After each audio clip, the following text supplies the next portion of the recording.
আজকের এই ভিডিওটি আপনাকে সম্পূর্ণ অবশ্যই দেখতে হবে। It's very urgent. West Bengal and Bangladesh 2017। 12 ঘন্টার মধ্যে পশ্চিমবঙ্গ এবং বাংলাদেশের বিভিন্ন এলাকায় প্রায় 621 মিলিমিটারেরও বেশি বৃষ্টিপাতের ফলে প্রচুর পরিমাণে প্রাণহানি এবং ইকোনমিক অর্থাৎ অর্থের ক্ষয়ক্ষতি প্রায় 14,000 কোটি টাকা। কারণ অসামান্যভাবে আবহাওয়ার পরিবর্তন এবং হেভি রেনফল। 21 জুলাই 2016, কুয়েত।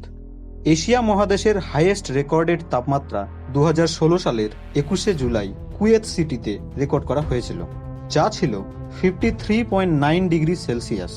একবার ভেবে দেখুন, 53.9 ডিগ্রি সেলসিয়াস। 26 জুলাই 2005, মহারাষ্ট্র ফ্লাডে 24 ঘন্টার মধ্যে 994 মিলিমিটারের বৃষ্টিপাত, অর্থাৎ এতটা পরিমাণ বৃষ্টিপাত যে জল মাটি থেকে প্রায় 1 মিটার উঁচুতে উঠে গিয়েছিল। মৃত্যুর সংখ্যা 5,000। এগুলি হলো এমন ধরনের ঘটনা যেগুলির কারণ হয়তো আমরা সকলেই জানি। আমরা এই সকল ঘটনাগুলিকে নিয়ে ডিবেট করি, অথবা স্কুল এবং কলেজে টিচার আমাদের এই বিষয়গুলিকে নিয়ে পড়ান, কিন্তু সেই ডিবেট বা কনফারেন্স থেকে বেরিয়ে আসার পর আমরা এই বিষয়গুলির কথা ভুলে যাই। যখনই গ্লোবাল ওয়ার্মিংয়ের কথা আসে, তখন বিভিন্ন সায়েন্টিস্ট, আপনার টিচার এবং আপনার বাড়ির আশেপাশের বুদ্ধিজীবী ব্যক্তিগুলির কাছে আপনি এই ধরনের স্পিচ তো অবশ্যই শুনেছেন, তাই না? কিন্তু আজ আমি আপনাকে সেই ধরনের কোনো স্পিচ দিতে চাই না, কারণ পুরনো কথাকে বলা এবং সেই পুরনো ঘটনাকে সবসময় ভাবতে থাকলে কোনো লাভ হবে না। আজকের এই ভিডিওটিতে আমরা কিছু প্র্যাকটিক্যাল ঘটনা ও ব্যাপারের উপর কথা বলবো, আর এই ব্যাপারগুলিকে আপনার জেনে রাখা খুব প্রয়োজন। সবথেকে প্রথমে আমরা জানি যে সায়েন্টিস্টরা গ্লোবাল ওয়ার্মিংকে শনাক্ত করলো কিভাবে, অর্থাৎ সায়েন্টিস্টরা গ্লোবাল ওয়ার্মিংকে খুঁজে পেল কিভাবে। এমন কি ঘটনা ঘটেছিল যার ফলে সায়েন্টিস্টরা এই গ্লোবাল ওয়ার্মিংকে খুঁজে পেল? যখন সায়েন্টিস্টদের এক টিম ভেনাস অর্থাৎ শুক্রের অ্যাটমসফিয়ারকে স্টাডিজ করছিল, তখন তারা একটি আশ্চর্যজনক ঘটনাকে দেখতে পেল। তারা দেখল যে সূর্যের সবচেয়ে কাছের গ্রহ মার্কিউরি অর্থাৎ বুধের টেম্পারেচার 427 ডিগ্রি সেলসিয়াস ছিল, কিন্তু শুক্র, যা সূর্য থেকে অনেক দূরে অবস্থিত, তার টেম্পারেচার 864 ডিগ্রি সেলসিয়াস ছিল। অর্থাৎ শুক্রের টেম্পারেচার বুধের থেকেও অনেক বেশি। প্রথমে এই ঘটনাটি সায়েন্স জগতে একটি বিশাল রহস্য হয়ে দাঁড়ালো। এমন কি কারণ রয়েছে যার ফলে শুক্রের তাপমাত্রা বুধের থেকেও বেশি? বহু রিসার্চ এবং স্টাডিজের পর সায়েন্টিস্টরা জানতে পেল যে এর কারণ হলো গ্লোবাল ওয়ার্মিং। যখন সূর্যের লাইট পৃথিবীর অ্যাটমসফিয়ারে এন্টার করে, তখন সেই লাইটের সাথে সাথে হিট বা তাপও রেডিয়েশনের আকারে পৃথিবীর অ্যাটমসফিয়ারে প্রবেশ করে, আর এই হিট কার্বন ডাইঅক্সাইড এবং আরও কিছু গ্যাসকে অ্যাবজর্ব করে নেয় এবং পৃথিবীকে হিট আপ করা শুরু করে।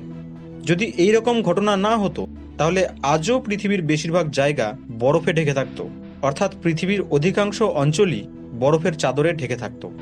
তাহলে এর থেকে আমরা বুঝলাম যে কিছুটা পরিমাণ এই গ্লোবাল ওয়ার্মিং আমাদের সার্ভাইভালের জন্য অবশ্যই প্রয়োজন।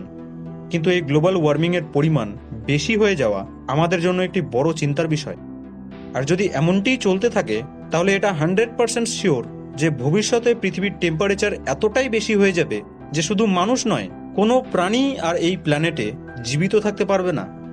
এবার আপনার মনে হয়তো এই প্রশ্নটি অবশ্যই আসছে যে ভেনাসে তো লাইফই নেই, তাহলে সেখানে গ্লোবাল ওয়ার্মিং হলো কিভাবে? বরং গ্লোবাল ওয়ার্মিং তো মানুষ এবং ইন্ডাস্ট্রিয়াল পলিউশনের জন্য হয়।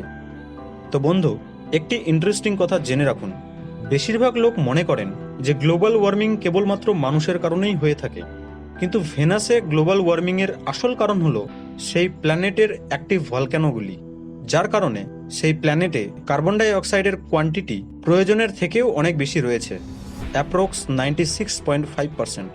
আর এই কারণের জন্য ভেনাসে সোলার হিটের পরিমাণ এত বেশি। আর এই কারণের জন্য ভেনাসকে আমাদের সোলার সিস্টেমের নরক বলা হয়। According to data of United states geological survey, পৃথিবীতে যতগুলি ভলক্যানো রয়েছে, সেই ভলক্যানোগুলি থেকে সারা বছরে প্রায় 200 million ton carbon die oxide release হয়ে থাকে। আর আমাদের অটোমোবাইল এবং ইন্ডাস্ট্রিয়াল ইউজ থেকে প্রায় 24 billion ton carbon die oxide release হয়। পৃথিবীতে মানুষ ভলক্যানোর থেকেও বেশি মাত্রায় কার্বন ডাই অক্সাইডকে রিলিজ করে এই অটোমোবাইল এবং ইন্ডাস্ট্রিয়াল ইউজের মাধ্যমে। আর এই কারণের জন্য এটি একটি চিন্তার বিষয় যে আমরা অর্থাৎ মানুষ তার প্রিয় ঘরকে নিজেই নোংরা করছি। এবার আপনি হয়তো ভাবছেন যে ইলেকট্রিক কার চলে আসলে হয়তো পলিউশন অনেক কম হয়ে যাবে, যার ফলে গ্লোবাল ওয়ার্মিংয়ের পরিমাণও অনেক কমে যাবে, তাই না? কিন্তু আসলে তা নয়। মার্কেটের সকল পেট্রোল এবং ডিজেল চালিত গাড়িগুলিকে যদি আমরা ইলেকট্রিক কারে রিপ্লেস করে দিই, তাহলেই কি গ্লোবাল ওয়ার্মিং কমে যাবে? এর ফলে কি আমাদের পৃথিবীর এভারেজ টেম্পারেচারে কিছুটা পরিবর্তন দেখা দেবে? পৃথিবীতে আজও বেশিরভাগ ইলেকট্রিসিটি জেনারেশন কয়লার ওপর নির্ভর করে, অর্থাৎ আজও পৃথিবীর বেশিরভাগ বিদ্যুৎ তাপবিদ্যুৎ কেন্দ্রগুলি থেকে তৈরি হয়। কয়লাকে পুড়িয়ে এই তাপবিদ্যুৎ কেন্দ্রগুলি থেকে বিদ্যুৎ তৈরি হয়। কিছু কিছু রিপোর্টে এও বলা হয়েছে যে যদি ইলেকট্রিসিটির চাহিদা বেড়ে যায়, তাহলে কোল মাইনিং অর্থাৎ কয়লা উত্তোলনের পরিমাণও অনেক বেড়ে যাবে। কারণ আমাদের কাছে এখনও নন কনভেনশনাল এনার্জি সোর্সেস অর্থাৎ উইন্ডমিল বা সোলার প্যানেল অতটা বড় মাত্রায় নেই যা এত বড় রিকোয়ারমেন্টকে পূরণ করতে পারবে। এই কারণের জন্য আমাদের কনভেনশনাল অর্থাৎ পলিউশন তৈরি করা এনার্জি সোর্সের দ্বারাই কাজ চালাতে হবে। পৃথিবীতে এই গ্লোবাল ওয়ার্মিং একটি বিশাল সমস্যা হয়ে দাঁড়িয়েছে। তো প্রশ্ন হলো, সায়েন্টিস্ট এবং প্রতিটি দেশের সরকার কি এ বিষয়ে কিছু ভাবছে না, নাকি চুপ করে বসে রয়েছে?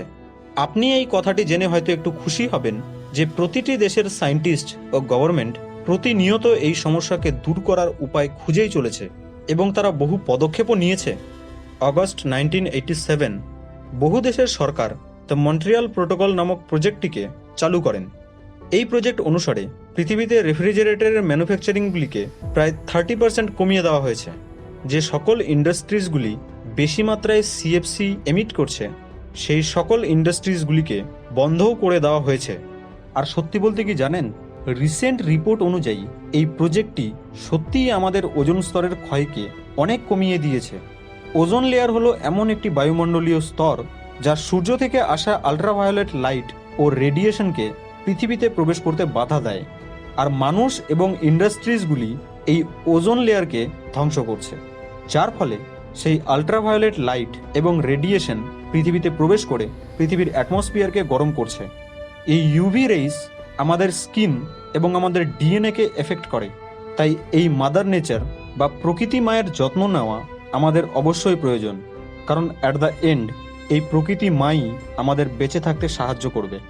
রিসেন্টলি আপনি খবরে অবশ্যই শুনেছেন যে অ্যান্টার্কটিকার বরফ ধীরে ধীরে গলে যাচ্ছে, যার ফলে সমুদ্রের জলের স্তর প্রতি বছর বেড়েই চলেছে। অ্যান্টার্কটিকার এই বরফকে গলতে দেওয়া আমাদের বন্ধ করতে হবে এবং সেখানে আবার বরফ জমাতে হবে। এবারের কথাটি মনোযোগের সাথে শুনুন। আপনাদের মধ্যে থেকে অনেকেই হয়তো আছেন যারা এই গ্লোবাল ওয়ার্মিংকে সিরিয়াসভাবে নেয় না, কারণ আপনি ডাইরেক্ট বিপদকে দেখতে পাচ্ছেন না। যখনই নিজের বাড়ির বা সোসাইটির বিপদের কথা আসে তখন আমরা সিরিয়াস হয়ে যাই, কিন্তু যখনই প্রকৃতি মায়ের বিপদের কথা আসে তখন আমরা কেউই আর মাথা ঘামাই না। কেন আমরা এরকম বিহেভ করি? কারণ মাদার নেচারের বিপদটি আমাদের সাথে ইমোশনালি কানেক্টেড নয়। মাদার নেচারের দেখাশোনা করার দায়িত্ব আমাদের সকলের। ঠিক তেমনভাবে যেমনভাবে আমরা আমাদের বাড়িঘর এবং তার আশেপাশের এলাকাগুলিকে পরিষ্কার রাখি, মাদার নেচারকে স্বচ্ছ রাখা আমাদের সকলের কর্তব্য। আর ঠিক একই রকমভাবে মাদার নেচারকে স্বচ্ছ রাখা আপনারও রেসপন্সিবিলিটি। কারণ ঝড় আসার আগেই যদি আমরা তাকে আটকাতে পারি, তাহলে আমরা ঝড় আসার অপেক্ষায় কেন থাকব? তাই আজ আমরা একটি চ্যালেঞ্জ শুরু করি। আজ আপনি আপনার বাড়ির আশেপাশের যে কোনো জায়গায় একটি গাছ লাগান এবং সেই গাছটির ফটো ক্লিক করে ফেসবুকে আপনি আপনার দুটি বন্ধুকে সেই ফটোটিকে শেয়ার করুন এবং তাকে বলুন যে সেও যেন একটি গাছ লাগায় এবং তার ফটো ক্লিক করে সেও যেন তার দুই বন্ধুর কাছে শেয়ার করে, অ্যান্ড সো অন। এইভাবে যেন এই চেন চলতেই থাকে। আপনার ফটোটিকে শেয়ার করার সময় #হিরোজ অফ প্রহেলিকা টাইপ করে এই হ্যাশট্যাগটি ব্যবহার অবশ্যই করবেন, যাতে লোকেরা প্রহেলিকা চ্যানেলের সদস্যদের পাওয়ারকে জানতে পারে। এই ভিডিওটিতে আমার সকল বন্ধুদের উদ্দেশ্যে বলছি যে প্রকৃতি মায়ের জন্য করা এইটুকু কাজ ভবিষ্যতে এক বিশাল অ্যাচিভমেন্ট হয়ে দাঁড়াবে আপনার এবং আপনার ভবিষ্যতের প্রজন্মের জন্য।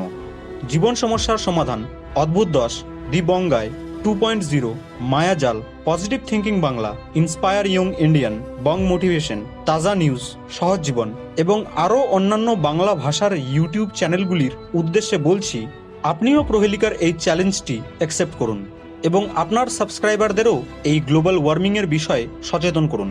আশা করছি আপনারা আমাকে নিরাশ করবেন না।